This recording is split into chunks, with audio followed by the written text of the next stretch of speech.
Hello friends, good morning. स्वागत है आप लोगों का वर्ल्ड ऑफ फिजिक्स के यूट्यूब चैनल पर। बच्चों, हम लोग 11th का चैप्टर पढ़ रहे हैं, डायमेंशनल एनालिसिस। जैसा कि मैं बार बार बोलता हूं, यह चैप्टर देखने के लिए बहुत आसान है या बहुत मुश्किल भी। यह चैप्टर पूरे फिजिक्स को अपने में समाये हुए है।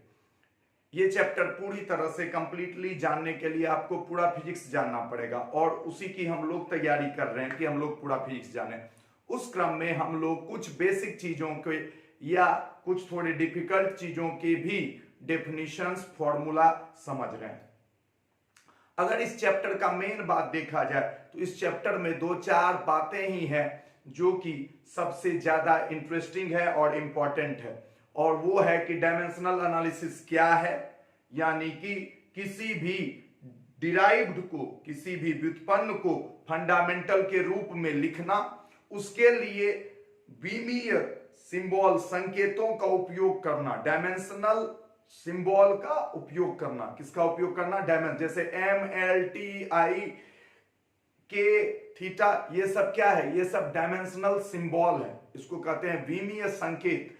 तो डिराइव्ड फिजिकल क्वांटिटी को विमीय संकेतों के रूप में लिखना, ठीक है। और लिखने पे उसमें पावर चढ़ा करके एक सूत्र के जैसा आता है, उसको कहते हैं डायमेंशनल फॉर्मूला।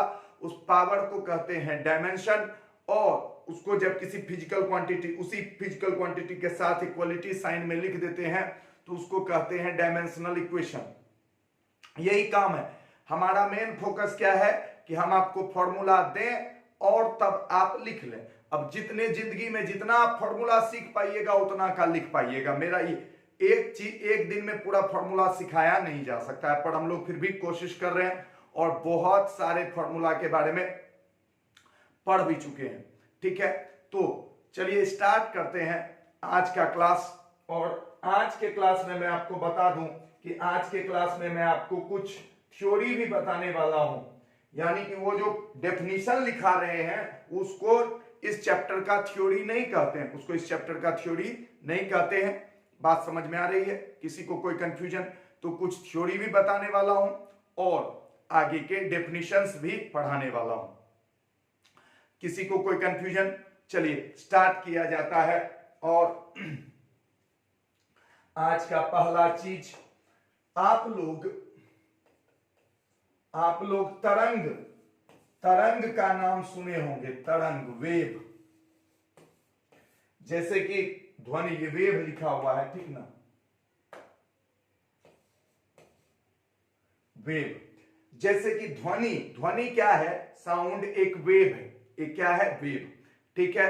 इसके लिए आप देखते होंगे कि इस तरह का एक डायग्राम आपको दिखता होगा। जहां भी कहीं वेव की बात होती होगी, तरंग की, इस तरह का एक डायग्राम आपको दिखता होगा, ठीक है। इसमें आप सुनते भी होंगे, क्या कि ये जो दो क्रेस्ट या दो शीर्ष के बीच का दूरी है, इसको कहते हैं लैम्डा, यानी कि तरंग दैर्घ्य, वेवलेंथ। नाम सुने हैं? वेवलेंथ, ठीक है। तो ये एक प्रकार का डिस्टेंस हुआ, कहां से कहां तक का? यहां से यहां तक का, ठीक है। इसको एक चक्कर कंप्लीट करने में जो समय लगा, एक चक्कर कंप्लीट करने में जो समय लगा, उसको कहते हैं टाइम पीरियड। उसको क्या कहते हैं?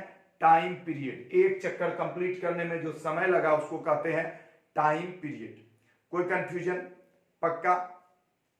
ध्यान से देखिए, तो ये हुआ इसका वेवलेंथ, यहां से यहां, और एक चक्कर कंप्लीट करने में टाइम पीरियड, आवर्तकाल, ठीक है। तो यही सब चीज अभी 1-2 मिनट में हम आपको लिखा देंगे।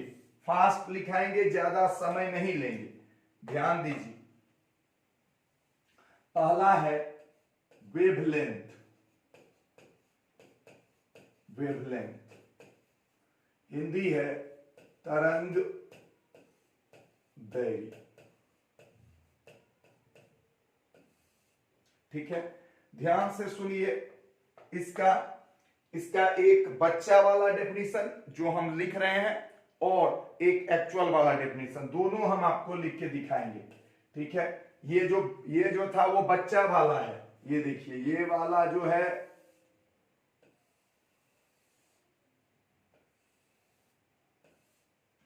ये जो है ये वाला, ये बच्चा वाला डेफिनेशन है जो कि अभी हम आपको सिखाए, फिर असली वाला भी थोड़ा हम बता देंगे, ठीक है। द डिस्टेंस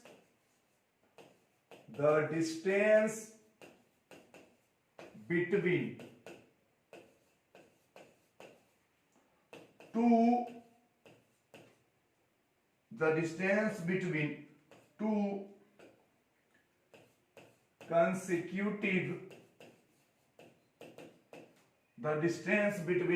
consecutive crest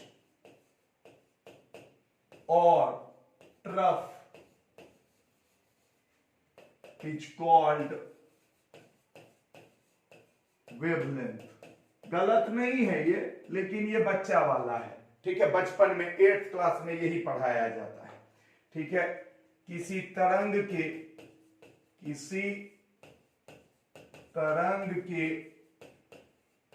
इसका बार बार उपयोग होगा इसलिए बता दे रहे हैं। किसी तरंग के दो लगातार शीर्ष या गर्त के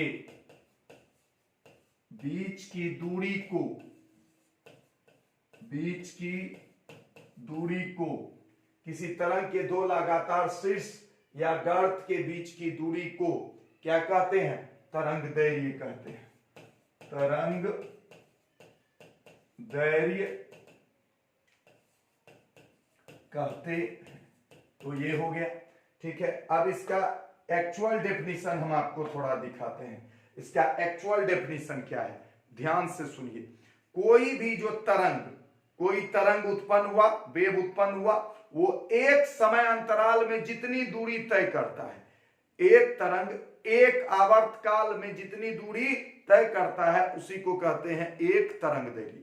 कोई तरंग एक आवर्त काल मतलब क्या होता है? जैसे कोई चीज को ऐसे झुला दीजिए तो अपने माध्य स्थिति से उधर जाना, फिर इधर आना, लौट के फिर से पुनः अपने माध्य स्थिति पे पहुंच जाना, उसी को कहते हैं एक टाइम पीरियड।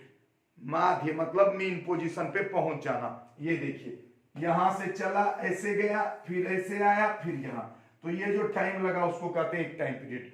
इतने टाइम पीरियड में वेव जितना दूर चला गया उसी को कहते हैं एक वेवलेंथ। तो ये है असली डेफिनेशन, मतलब 11th वाला डेफिनेशन, जो कि मार्केट में जल्दी नहीं चलता है। मार्केट में सिर्फ हल्का बात चलता है, मार्केट में भारी बात नहीं चलता है, क्योंकि हर टीचर कोशिश करता है भारी बात को दबा दे, हल्का को 3 दिन पढ़ा दे। क्योंकि बच्चे का भीड़ क्या देख के लगता है? जल्दी जवाब दो। बच्चे का भीड़ क्या देख के लगता है? क्या देख के? कॉन्सेप्ट देख के ना। उसको लगना चाहिए हम समझ रहे हैं, हल्का लग रहा है बस, ठीक है। तो ध्यान दीजिए, एकदम ध्यान से सुनिए। The distance traveled by wave in one time period is called wavelength। ठीक है, तो क्या लिखेंगे? किसी तरंग के द्वारा एक आवर्तकाल में तय की गई दूरी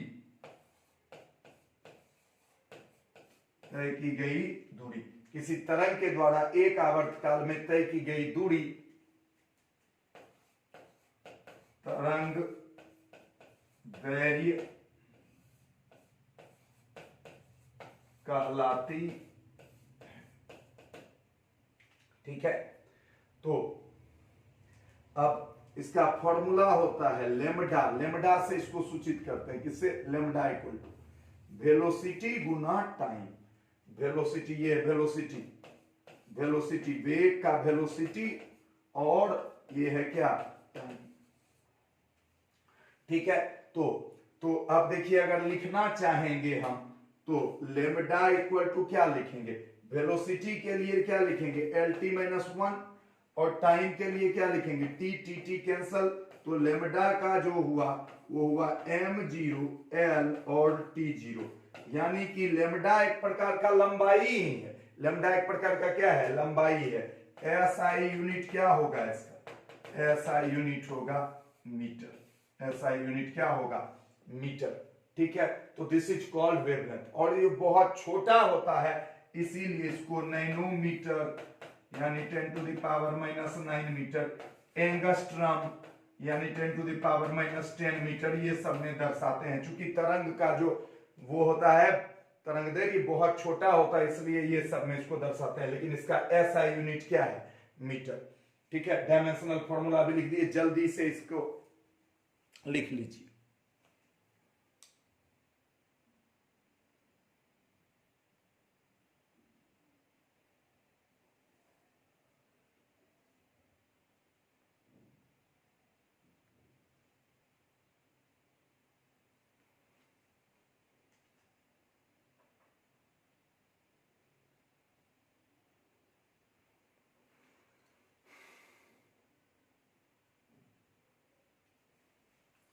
पिक्चर ठीक है, लेकिन हमको लगता है हम नहीं ठीक दिख रहे होंगे, नहीं हम आपको दिखते हैं, हम काला दिख रहे होंगे बहुत ज्यादा।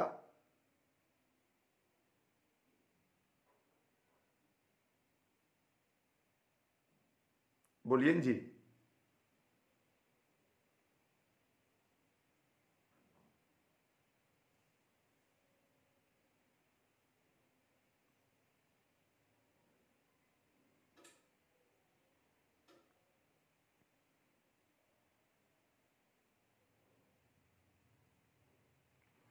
लाइट भी कट गया, 1 मिनट रुक जाइए, आ गई लाइट, यही लिख रहे थे, चलिए आगे बढ़े, लिख लिए, इसको कहते हैं वेवलेंथ, तरंगदैर्घ्य। चलिए नेक्स्ट, अब चूंकि लाइट कट गई थी तब तो आप इसको फिर से पुनः प्रारंभ करना होगा। चलिए अगला, अगला क्या है ध्यान से देखिए, अगला है आपका, अच्छा वो हमको लगता है 48 नंबर होगा। अभी जो हम पढ़ाए वेवलेंथ, आप लोग लिख लीजिएगा, वेवलेंथ कितना नंबर होगा 48 नंबर, ठीक है। अब जो हम शुरू कर रहे हैं, ठीक है, अब जो हम शुरू कर रहे हैं वो कर रहे हैं क्या, टाइम पीरियड, 1 सेकेंड लगेगा, टाइम पीरियड, आवर्त काल, ये होगा 49 आवर्त काल। एक आध नंबर इधर उधर हुआ होगा, रोज दिन नंबर याद रखना थोड़ा सा मुश्किल है। चलिए ध्यान से सुनिए, सही दिख रहा है, चलिए ठीक है, अच्छी बात है, इधर ध्यान दीजिए। आवर्तकाल किसको कहते हैं, अभी तुरंत समझाए थे, कोई भी चीज जो दोलन करता है, कोई भी चीज जो दोलन करता है, तो जिस स्थिति में था पुनः उसी स्थिति में आने में जो समय लगता है, ठीक है। किसी कंपन या दोलन करते हुए कण का एक स्थिति से पुनः वापस उसी स्थिति में आने में लगा समय, the time taken by the particle, the time taken by the particle to, time taken by the oscillating or vibrating particle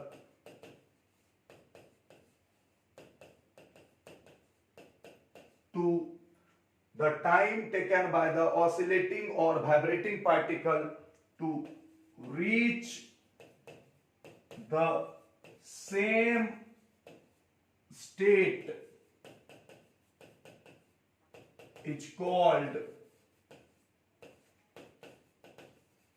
time period. ठीक है, क्या लिखेंगे? किसी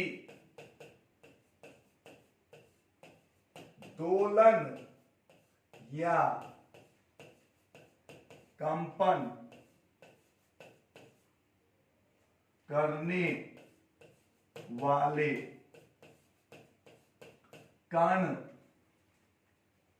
के द्वारा। इसके ये जैसे ही 49 नंबर है, 50 नंबर लिखाएंगे, उसके बाद हम फिर कुछ थ्योरी बताएंगे और फिर आगे बढ़ेंगे 51 52 जो भी होगा। ठीक है, तो और वो थ्योरी बहुत कॉन्सेप्चुअल है, बहुत इंपॉर्टेंट है, तो उसको आप जरूर देखिए, उसको याद रखें।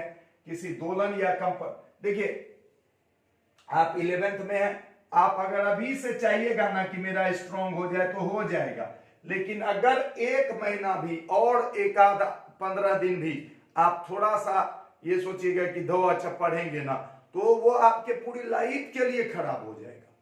आप ये समझते नहीं है, बच्चा नहीं समझता। 11th का टाइम इतना ज्यादा क्रूशियल होता है। तो किसी दोलन या कंपन करने वाले कण के द्वारा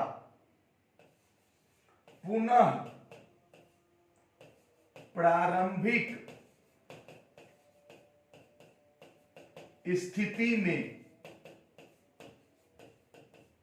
आने में लगा समय, आने में लगा समय क्या कहलाता है?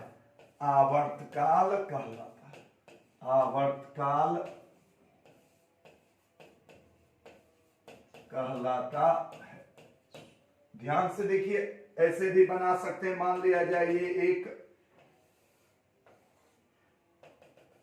झूला जैसा बना दिए, सोचिए।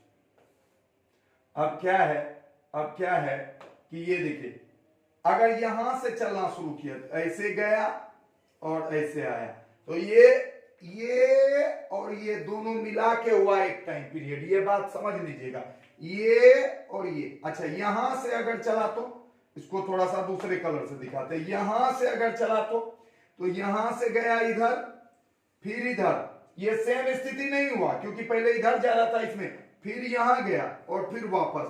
तो माध्य से चला था तो पहले इधर गया, फिर इधर आया, फिर यहां आया, फिर यहां, तब हुआ एक टाइम पीरियड। यहां से चलेगा तो पहले यहां और फिर यहां, यानी कि पुनः उसी स्थिति में लौट जाने में जो लगा समय है उसको। तो ये एक प्रकार का क्या हुआ? ये तो एक प्रकार का टाइम ही हुआ।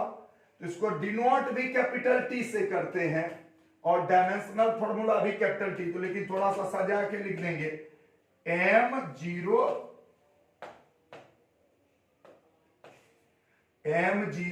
L0 और T।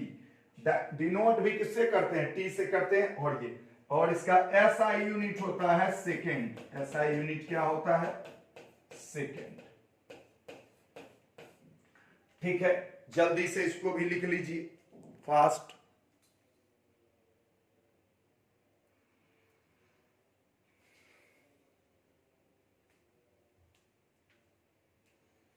हो गया। अब ध्यान से सुनिए अगला 48 49, नेक्स्ट 50। 50 नंबर में लिखाते हैं आपको फ्रीक्वेंसी। तो ये जो चीज लिखा है ना, ये तरंग चैप्टर में ये तीनों का बार बार यूज होता है, वो वाला है। ठीक है, इसको कहते हैं इंग्लिश में आवृत्ति।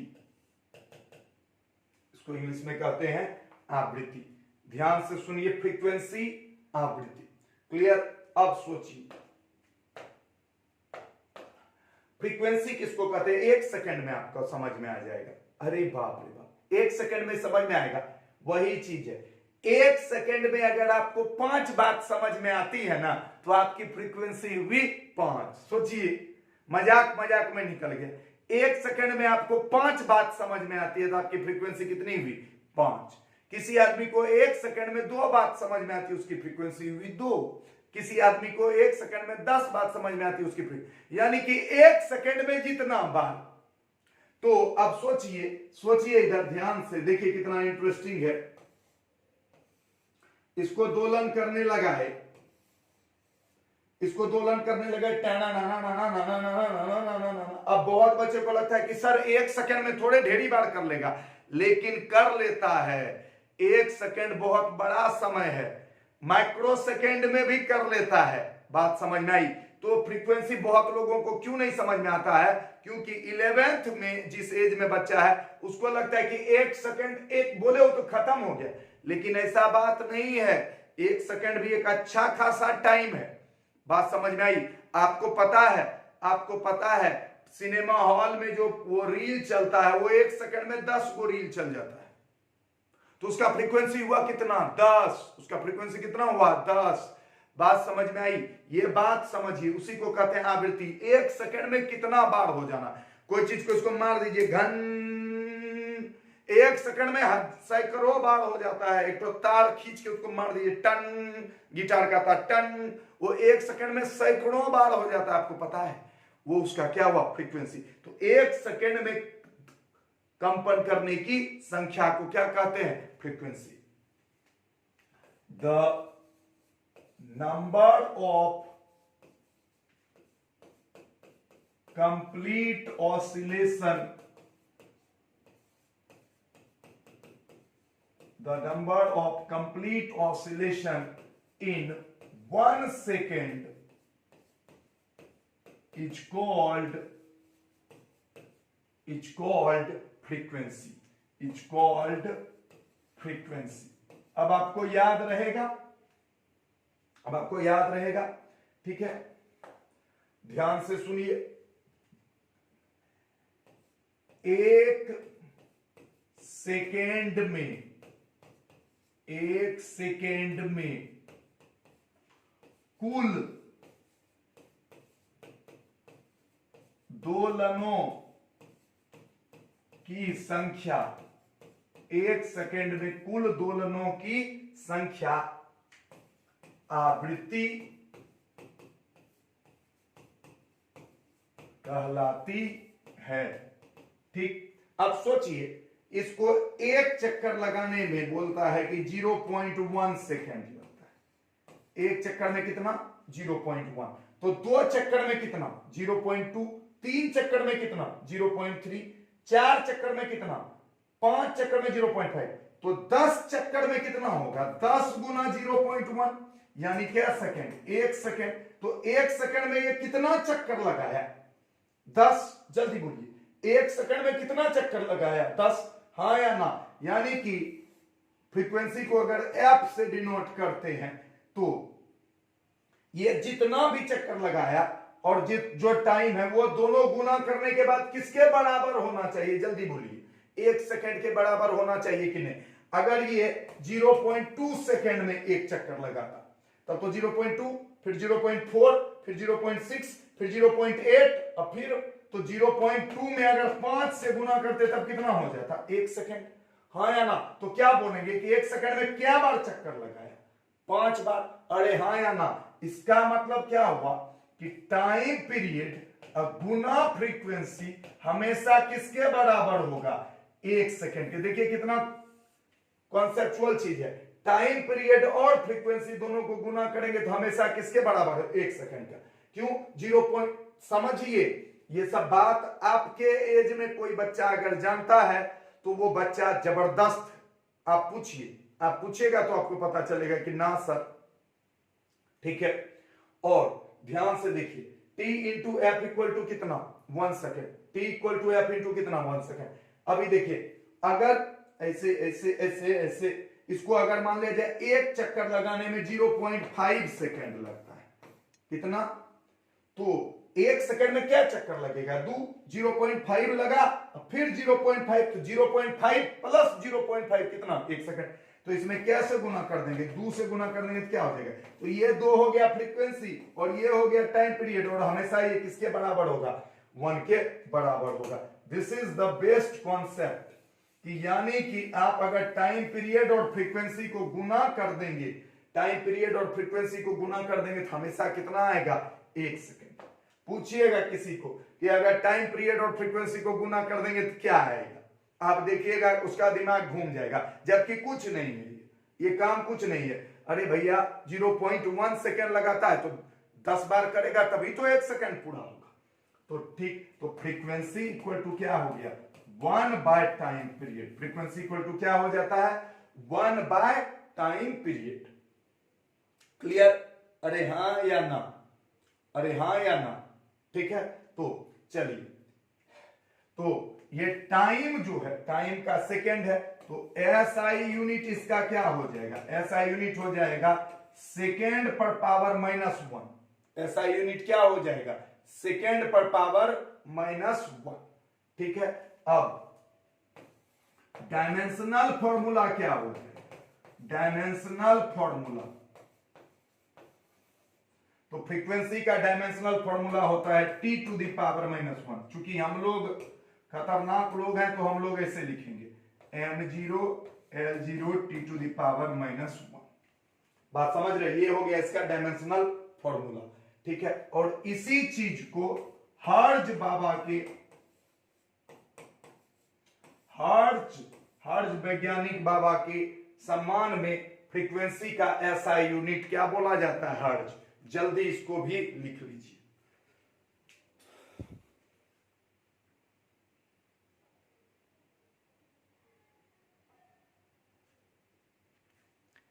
हो गया। चलिए अब हम आते हैं किस पे, थ्योरी पे। और ये थ्योरी बहुत ही इंटरेस्टिंग है, और अगर आप थोड़ा देर 5 मिनट एकदम कॉन्सेंट्रेट होके सुनिएगा ना, तो ट्रस्ट मी आपको खुद ब खुद चीजें आ जाएंगी। ठीक, थोड़ा सा सुन लीजिए, थोड़ा सा सुन लीजिए। ठीक है। आप लोग कांस्टेंट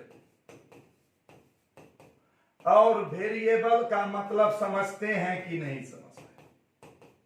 इसको कहते हैं अचर और इसको कहते हैं चर। कांस्टेंट और वेरिएबल सब लोग समझते हैं। कांस्टेंट मतलब क्या होता है, जिसका मान नहीं बदलता हो। बोलिए, कांस्टेंट मतलब क्या होता है, जिसका मान नहीं बदलता है। तो बताइए 5 जो है वो कांस्टेंट है कि वेरिएबल है? 5 क्या है, कांस्टेंट है कि वेरिएबल है? अच्छा, x क्या है, x क्या है, वेरिएबल। यानी जिसका मान बदलता है उसको कहते हैं वेरिएबल, और जिसका मान नहीं बदलता है उसको कहते हैं कांस्टेंट। इतना सबको पता है? जल्दी बोलिए हाँ या ना।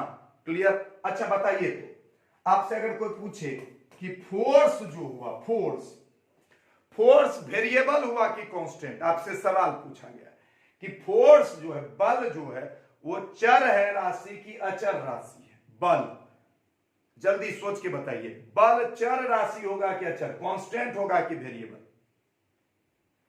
बताइए बताइए, अरे बताइए, अरे बताइए। तो बल एक वेरिएबल है। पूछिए क्यों? अरे भाई, बल का मान 5 न्यूटन भी हो सकता है, बल का मान 10 न्यूटन भी हो सकता है, बल का मान 50 न्यूटन भी हो सकता है। हाँ या ना, जल्दी बताइए। तो बल क्या हुआ, वेरिएबल। अच्छा, वेलोसिटी क्या हुआ, वेरिएबल की कांस्टेंट? जल्दी बोलो ना जी, वेलोसिटी क्या हुआ, वेरिएबल की कांस्टेंट? अरे जल्दी बोलो। तो वेरिएबल, हाँ या ना, समझ में आ रहा है? ठीक है, क्योंकि इन सब का मान बदल सकता है। कोई आदमी 5 मीटर पर सेकंड से भी जा सकता है, कोई आदमी 15 मीटर पर सेकंड से भी जा सकता है, कोई आदमी 500 मीटर पर सेकंड से भी जा सकता है। तो वेलोसिटी का तो मान अलग अलग हो सकता है अलग अलग जगह पे। ठीक है, लेकिन 5 का मान हमेशा क्या रहेगा, 5। अच्छा बताओ तो, पाई जो है, पाई कांस्टेंट है कि वेरिएबल? पाई कांस्टेंट है कि वेरिएबल? जल्दी जल्दी जवाब। अच्छा, ई एक्सपोनेंशियल कांस्टेंट है कि वेरिएबल? ये सब क्या है, कांस्टेंट, इसका मान कभी नहीं बदलता। और ये सब क्या हुआ, ये सब क्या हुआ, वेरिएबल। ये सब क्या हुआ, वेरिएबल। अच्छा बताइए, तो ये जो F इक्वल टू लिखते थे GM1M2 बाय R स्क्वायर, बताइए तो इसमें ये G, देखिए आप ये सब लिखते होंगे पर आप ये सब को क्लियरली सोचते हैं, समझते हैं, इसी पे आधारित है अभी का थ्योरी। और इतना मजा आ जाएगा आपको कि आप हमारा पीठ थपथपाइएगा, बोलिएगा thank you sir, thank you. ठीक है, आइएगा तो गौर से देखिए कि ये जो G है और ये M1 है, M2 है, R है, बोलिए तो पहली बात तो ये फोर्स वेरिएबल हुआ कि कांस्टेंट? ये हुआ वेरिएबल, यानी कि ये बदल सकता है। मास भी हुआ वेरिएबल, किसी का मास 5 केजी, किसी का मास 7 केजी, ये भी हुआ वेरिएबल, ये भी हुआ वेरिएबल डिस्टेंस, लेकिन ये G क्या हुआ? ये हुआ कांस्टेंट। तो क्या आप कभी ध्यान देते थे कि इस वाले फॉर्मूला में 1 2 3 4 चीज वेरिएबल है और एक चीज कांस्टेंट है? आप कभी सोचते थे? कल आपको यही बनाने दिया गया था, लेकिन आप उस समय भी नहीं सोचे होंगे। इसीलिए अभी हम इसको पढ़ा रहे हैं कि आप चीजों को समझें कि जिसका मान नहीं बदल सकता है वो हुआ कांस्टेंट, जिसका मान बदल सकता है वो हुआ वेरिएबल। ठीक है, अच्छा बताइए तो 5 का क्या कोई यूनिट है क्या? 5 संख्या का कोई यूनिट नहीं होता, ये बात मानते हैं कि नहीं मानते? 5 एक संख्या है, उसका कोई यूनिट नहीं होगा। अब 5 में कुछ केजी लग जाएगा, कब ये क्या हो जाएगा? द्रव्यमान, मास, द्रव्यमान हो जाएगा, हाँ या ना? तो यूनिट लगने से वो भौतिक राशि बन गया। यूनिट लगने से पहले वो क्या था? संख्या। क्लियर?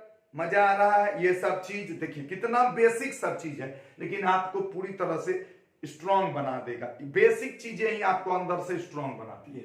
तो इतना सब समझ गए, यानी कि संख्या का कोई यूनिट नहीं होता, लेकिन इस G का यूनिट होगा कि नहीं होगा? सही से बोलिएगा, इस G का यूनिट होगा कि नहीं होगा? सच सच बोलिएगा। इस G का यूनिट होगा, लेकिन इसका यूनिट नहीं है, यानी कि ये भी कांस्टेंट है, ये भी कांस्टेंट है, पर ये अलग तरह का कांस्टेंट है और ये अलग तरह का कांस्टेंट। देखिए कितना सोच में, देखिए पहले लग रहा था ये भी कांस्टेंट है, ये भी कांस्टेंट है, अब समझ में आया कि ये अलग तरह का कांस्टेंट है और ये अलग तरह का, ये बिना यूनिट वाला कांस्टेंट है और ये यूनिट वाला कांस्टेंट है। अभी हम निकालेंगे इसका, बात समझ में आ रही है? अरे हाँ या ना, सच्ची सच्ची बोलो। तो कितना चीज सीखे कि वेरिएबल हो सकता है, कांस्टेंट हो सकता है, यूनिट वाला वेरिएबल हो सकता है, यूनिट वाला कांस्टेंट हो सकता है, बिना यूनिट वाला वेरिएबल हो सकता है, बिना यूनिट वाला कांस्टेंट हो सकता है। तो इन सब चीजों को अब आपके सामने हम प्रेजेंट करेंगे सुंदर तरीके से, सुंदर तरीके से। चलिए ध्यान दीजिए, इस आधार पर डायमेंशनल एनालिसिस में, इस आधार पर जो अभी हम सिखाए, किसी भी राशि को 4 भाग में बांटा गया है, किसी भी राशि को 4 टाइप में बांटा गया है। ठीक है, तो ऑन द बेसिस ऑफ, देखते जाइए मजेदार है, on the basis of dimensional analysis, कभी नहीं सुने होंगे, सोचे होंगे। On the basis of dimensional analysis, on the basis of dimensional analysis, quantities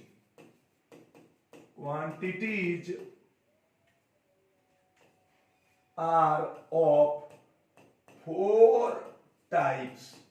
कहता है क्या कि विमीय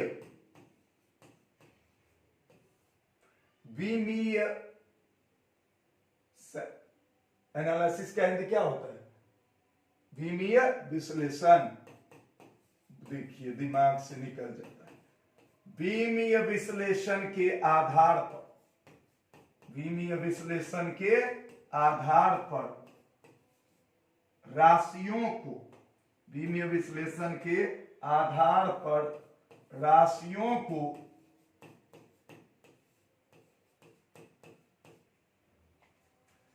चार भागों में बांटा गया, 4 भागों में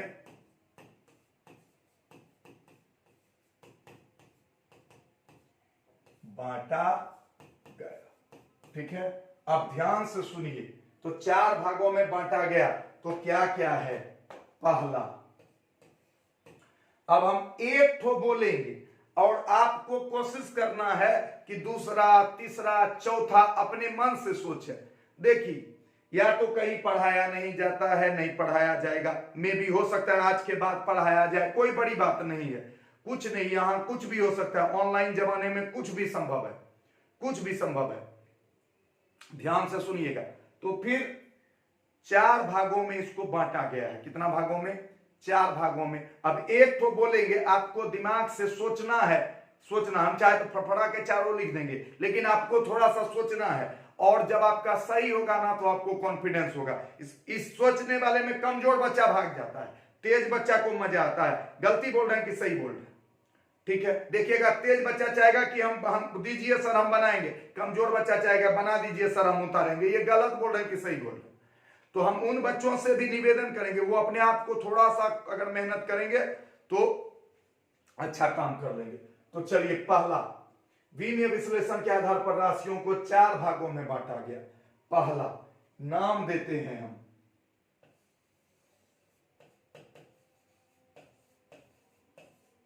डायमेंशन लेस कांस्टेंट, यानी कि विमा विहीन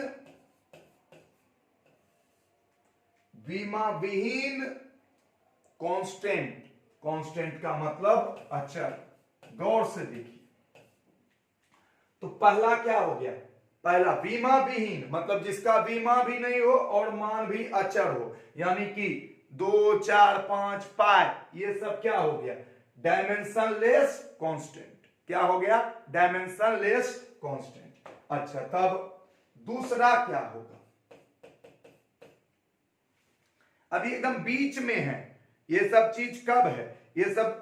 डायमेंशनल एनालिसिस के शुरुआत में ही है। अभी हम लोग को और बहुत कुछ सीखना है, बहुत कुछ सीखना है। ठीक है, गौर से देखिए, डायमेंशनल कांस्टेंट, बीमा विहीन अचर। अच्छा, अब अगर ये पढ़ लिए तो सोचिए, तो अगला क्या होना चाहिए? यह है बीमा विहीन अचर, तो अगला क्या होना चाहिए? हो सकता था बीमा विहीन चर, हाँ या ना? ऐसा हो सकता है जिसका बीमा ना हो और वो चर हो, हाँ या ना? तो अगला क्या हो सकता है? देखिए, समझते जाइए, कितना मजा आने वाला है। Dimensionless variable. तो इसको बोलेंगे बीमा विहीन चर। उसको क्या बोलेंगे? देखिए, 2 ठो पढ़ लिए। एक तो डायमेंशनलेस कांस्टेंट, यानी कि बीमा नहीं है, मान फिक्स है। एक क्या है? बीमा नहीं है, मान भी फिक्स नहीं है। अच्छा, अब बोलिए, तीसरा पे दिमाग लगाइए, क्या होना चाहिए? तो 2 तरह की राशि हो सकती है। देखिए, तो एक राशि हो सकती है विमीय और एक हो सकती है बीमा विहीन। तो हम लोग बीमा विहीन के बारे में तो पढ़ लिए, दोनों बीमा विहीन था, तो अब कौन बच गया? विमीय। तो हम बोल सकते हैं, देखिए, तो डायमेंशनल कांस्टेंट, देखते जाइएगा, डायमेंशनल कांस्टेंट यानी कि विमीय अचर।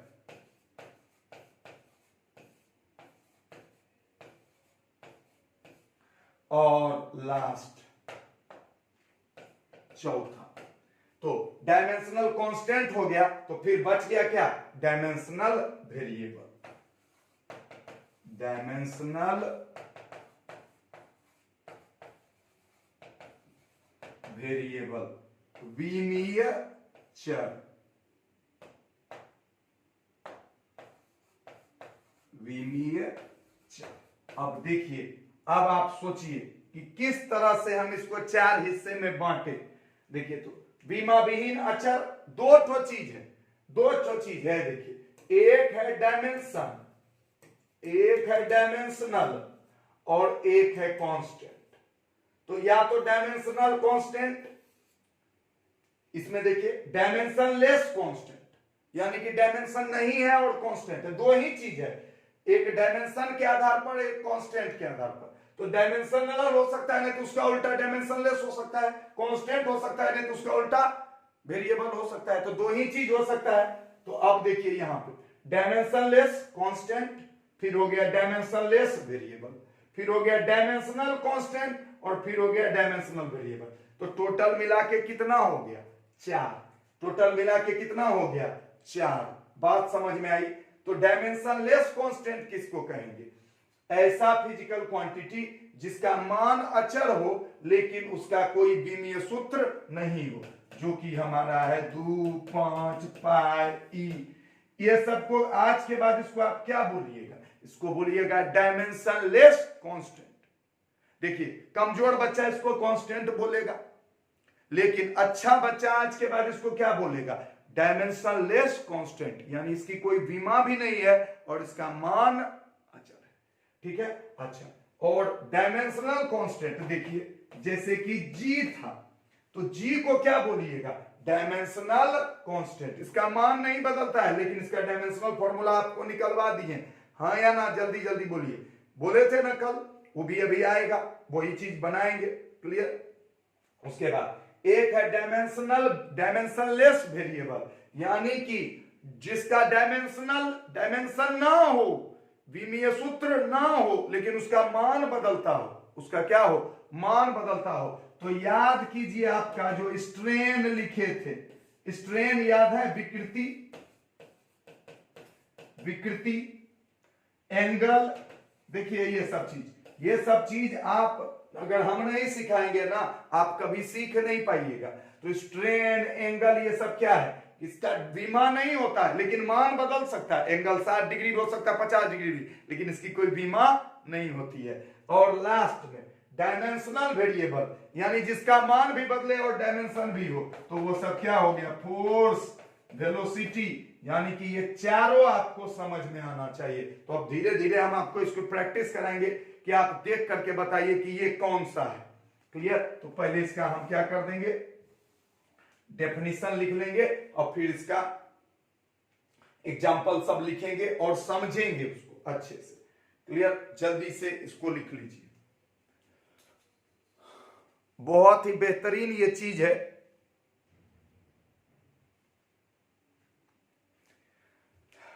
आगे बढ़े, ध्यान दीजिएगा। अब तो पहला क्या था भैया? पहला था मेरा डायमेंशनलेस कांस्टेंट। तो लिखते हैं डायमेंशनलेस कांस्टेंट का क्या होगा डेफिनेशन? पहला डायमेंशनलेस कांस्टेंट। अब तो जो बच्चा थोड़ा ध्यान से मन से पढ़ रहा होगा तो वो तो फटाक से समझने लगेगा कि भैया ये सब क्या है। यानी कि इसको कहेंगे विमा विहीन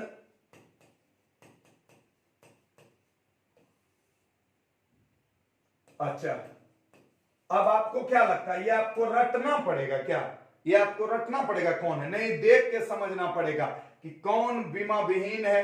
पहले तो विमा विहीन देखना पड़ेगा, फिर देखना पड़ेगा कि इसका मान बदलता है या नहीं बदलता है। तो चलिए लिखेंगे the quantity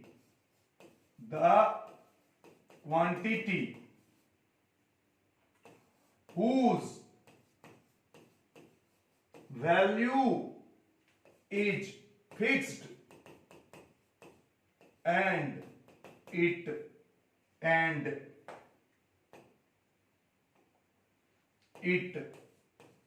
does not have the quantity whose value is fixed and it does not have क्या? Dimensional formula. यानी क्या कहिएगा कि ऐसी राशि जिसका कि मान निश्चित हो, मान बदले नहीं, और उसका कोई विमीय सूत्र भी नहीं हो। ऐसी राशि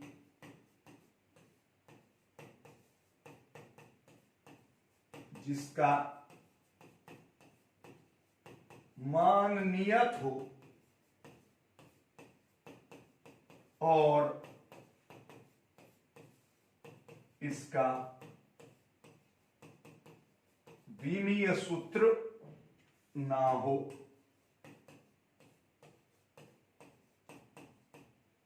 उसे लिख सकते हैं, ये उतना लिखने, उसे बीमा विहीन, देखिए नाम से ही पता चलता है, बीमा विहीन अचर कहते हैं।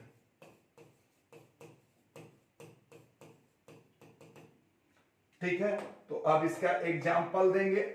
एग्जाम्पल में बहुत इजी सब है एग्जाम्पल, 2, 3, 5, 100, कुछ भी, पाई, ई, ये जो पाई है ना, ये एक संख्या है। बहुत बच्चा को लगता है कि पाई एंगल है, गलत। ये पाई एक संख्या है जिसका मान होता है कितना, 22/7। ये एक संख्या है, ना कि ये एक एंगल है। और ई भी एक क्या है, संख्या। ठीक है, और ई का मान आप लोग बताइएगा, ई का मान आप लोगों से पूछे थे। ठीक है, अच्छा, ये हो गया डायमेंशनलेस कांस्टेंट। तो अगला हम क्या करेंगे भैया, अगला हम क्या करेंगे, 2 नंबर में क्या करेंगे, डायमेंशनलेस वेरिएबल। तो ये तो इजी था, डायमेंशनलेस वेरिएबल। अब इसमें आपको क्या सोचना है, बीमा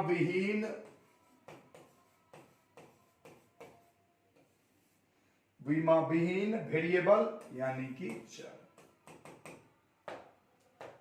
गौर से देखिए, इसमें आपको क्या सोचना है, इसमें आपको सोचना है कि मान बदले, इसमें तो मान बदले लेकिन उसका बीमा भी ना हो। तो द क्वांटिटी, ये वाला बहुत बार पूछा गया है बड़े बड़े एग्जाम में, याद रखिएगा। The quantity whose value is not fixed but it does not have dimensional formula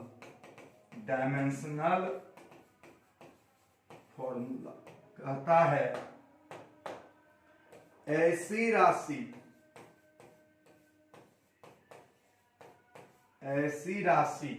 ठीक है,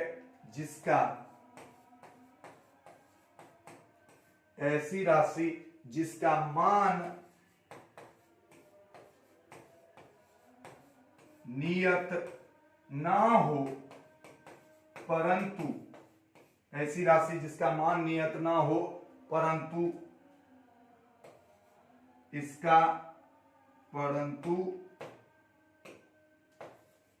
इसका विमीय सूत्र भी ना हो, विमीय सूत्र भी ना हो। तो कहता है मान नियत ना हो परंतु इसका विमीय सूत्र भी ना हो। इसमें मान नियत था, विमीय सूत्र भी नहीं था। इसमें मान नियत नहीं है, मान बदलेगा लेकिन विमीय सूत्र नहीं है। तो इसका जानते हैं एग्जाम्पल, इसका एग्जाम्पल क्या, सच बोलिए, ये सब चीज आप थोड़ा भी जानते थे, थोड़ा भी, ऐसा बहुत सारा चीज है जो कि हम आपको बताएंगे जो आप पहले से थोड़ा भी नहीं जानते होंगे, और ये बहुत बड़ी बात होती है। ठीक है, तो देखिए एंगल याद कीजिए, एंगल, प्लेन एंगल का क्या था, थीटा इक्वल टू L/R। ये डायमेंशन लेस था, ये सब एक बार कर देंगे, कोई दिक्कत नहीं है। और उसके बाद सॉलिड एंगल, ठीक है, स्ट्रेन पढ़ाया हुआ है, याद कीजिए, डेल्टा L/L, जिसको कहते थे विकृति। तो इस सब का मान बदल सकता है लेकिन ये बीमा विहीन है। सिखाए थे ना कि एंगल क्या है, बीमा विहीन, पर मान तो बदल सकता है। तो जल्दी इसको लिख लीजिए।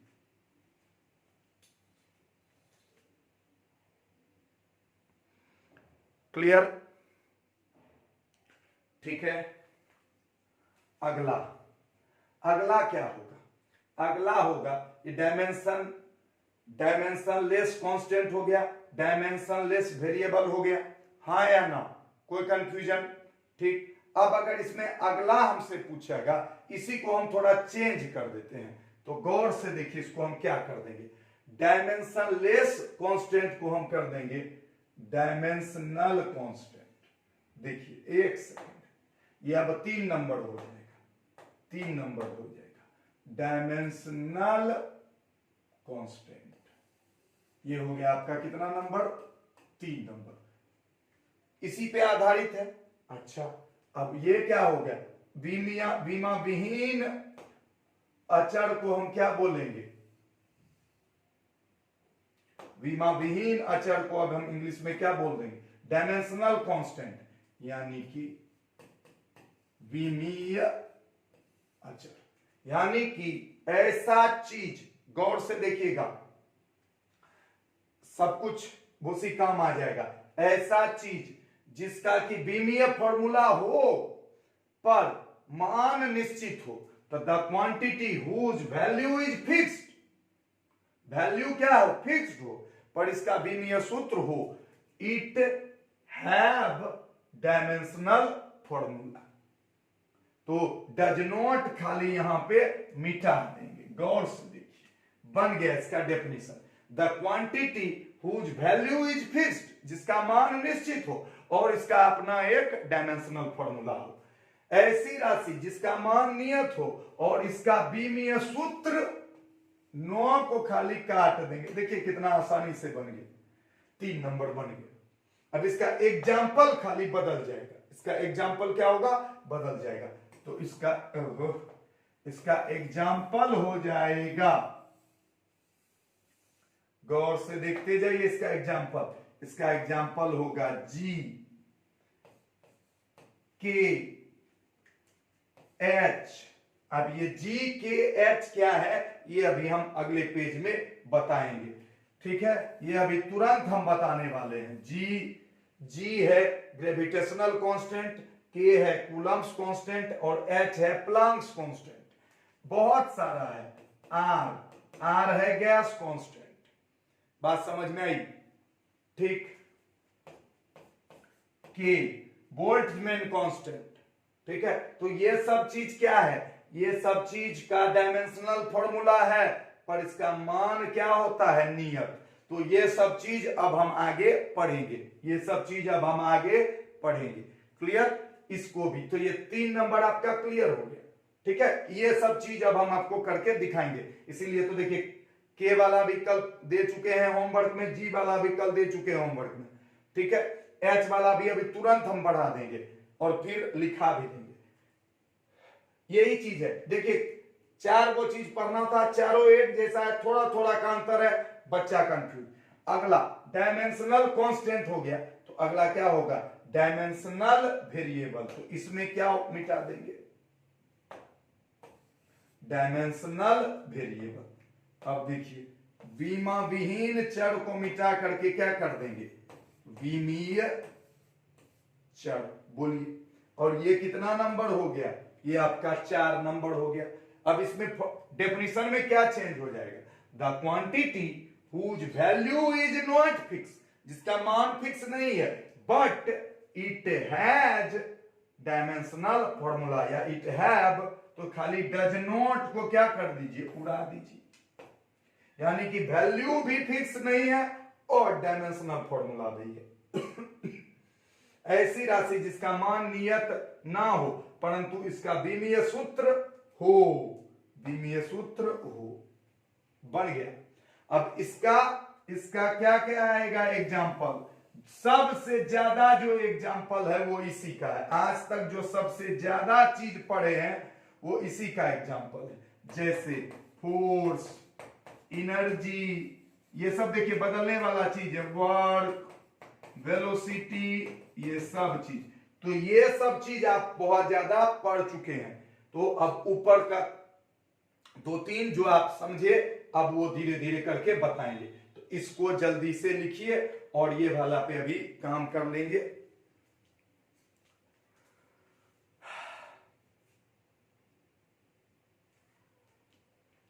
इसीलिए हम बार बार बोलते हैं हम होमवर्क क्या देते हैं, हम होमवर्क देते हैं कि आप जाओ, आप ट्राई करके आओ। देखिए चारों चीज आपको समझ में आना चाहिए, चारों चीज समझ में आना चाहिए। देखिए नाम से ही एकदम क्लियर है, बीमा विहीन यानी बीमा नहीं है, अचर मान बदल रहा है, बीमा विहीन चर बीमा नहीं है, ओह बीमा विहीन अचर बीमा नहीं है, मान भी नहीं बदल रहा है, बीमा विहीन चर बीमा नहीं है पर मान बदल रहा है, बीमीय अचर बीमा है पर मान नहीं बदल रहा है, बीमीय चर बीमा है और मान बदल रहा है। अब यही सब चीज एग्जांपल में अभी वहां क्या लिखे थे, देखिए अभी यहां लिख देते हैं एग्जांपल, इसमें 2 3 5 पाई ई, ये हो गया क्या बीमा विहीन, ठीक है, dimensionless variable, angle, solid angle, यही सब चीज अभी तुरंत पढ़े, स्ट्रेन ईटीसी, ठीक है, डायमेंशनल कांस्टेंट जी के एच आर स्मॉल के बहुत सारा है, ठीक है, और इसके लिए force, velocity, energy, power, work, ये सब चीज देख लीजिए, ये चार तरीके से। अब आपको ऐसे में तो फंसा देता कि नहीं फंसा देता, इस पे क्वेश्चन पूछ देगा कि बताओ इसका आंसर क्या होगा, आप फंस जाते। आप आज चेक करके देखिएगा बच्चा फंसेगा। तो अब हम इसमें आगे बढ़ते, इतना क्लियर हो गया, तो इसी का डेफिनेशन भी हो गया, वही चीज है। अब हम आपको थोड़ा सा कल जो दिए थे उसको दिखा देते हैं, जैसे कि F इक्वल टू क्या था, G m1 m2 bye are square था, हाँ या ना, बोले थे कि G का बताओ, तो जिसका बताने वाला उसको छोड़ के इधर कर दीजिए, F R square by m1 m2, एक मिनट में f का मान mlt माइनस 2 और r स्क्वायर का मान l स्क्वायर बटे m गुना m स्क्वायर, एक m पे पावर -1 l3 t माइनस 2। तो ये क्या हो गया, G का विमीय सूत्र, और G का मान निश्चित होता है, G का मान होता है 6.67 इंटू 10 टू द पावर -11। अच्छा यूनिट क्या होगा इसका, यूनिट देखिए इसे लिख सकते हैं न्यूटन मीटर स्क्वायर पर KG square, newton metre square पर केजी स्क्वायर, इसको कहते हैं ग्रेविटेशनल कांस्टेंट, इसको क्या कहते हैं, ग्रेविटेशनल कांस्टेंट, ठीक है। तो ये सब का कांस्टेंट का कोई डेफिनेशन नहीं होता है, ये आपका इससे, तो इसको आप कितना नंबर ले लीजिएगा, 51 नंबर, ठीक है। जल्दी से इसको लिख लीजिए, इसका नाम क्या पड़ा, ग्रेविटेशनल कांस्टेंट, गुरुत्वाकर्षण नियतांक। तो ये किस वाले हिस्से में आएगा,